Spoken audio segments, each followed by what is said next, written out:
Beras ketan hitam telah lama dikenal sebagai salah satu bahan baku aneka kudapan tradisional, seperti kudapan madu mongso dan rengginang terasi khas kota Kediri. Meski dua makanan tersebut sudah lama ada, namun hingga kini tetap banyak penggemarnya. Mari kita simak proses pembuatannya. Hasilnya kayak gini. Beras ketan hitam adalah bahan baku sejumlah jajanan tradisional khas berbagai daerah di Indonesia. Di Kediri, Jawa Timur, madu bongso atau rengginang terasi menggunakan beras ketan hitam sebagai bahan utama. Salah satu produsen madu bongso di Kabupaten Kediri berada di Desa Jatirejo, Banyakan.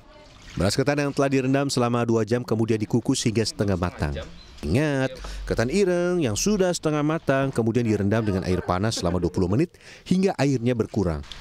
Tujuannya agar tekstur madu bongso sangat lembut ketika disantap.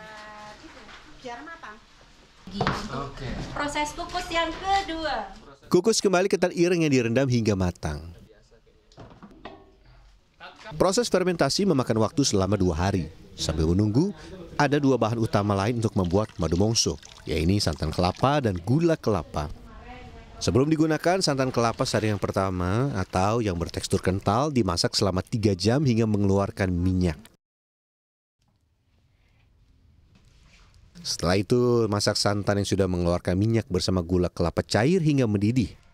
Jangan lupa tambah sedikit garam untuk menyeimbangkan rasa. Campur ketan hitam yang sudah menjadi tapai dengan campuran gula kelapa dan santan. Dalam proses ini, adonan harus terus diaduk selama 4 jam tanpa boleh berhenti. Dan setelah 4 jam, madu bongso bisa dipindah ke wadah yang lebih kecil untuk didiamkan hingga mencapai suhu ruang sebelum dikemas.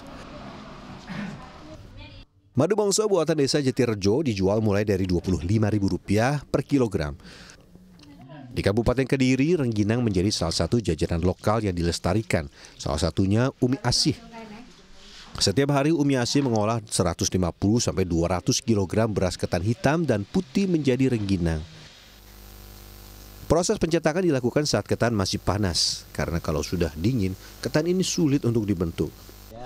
Setelah dicetak, jemur beras ketan di bawah sinar terik matahari sampai mengering.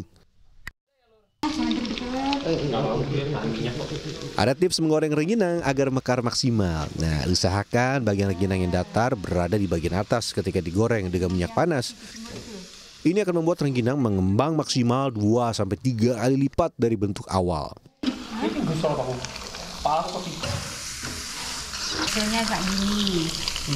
Mengembang sampai. Oh. Enak mas. Keras. Ini baru bener berasa terasinya itu pas. Kalau tadi kan terlalu kenceng. Tapi ketika sudah digoreng, sudah mengembang lebih dari 2 kali lipat, dia rasa terasinya tuh halus. Lebih ke kayak dikasih ebi tapi tipis gitu kalau ibarat masakan ya. Selain rengginang rasa terasi, produsen rengginang di Dusun Ngerembang juga membuat rengginang dengan varian rasa lain, seperti rasa manis, original asin, hingga rasa coklat.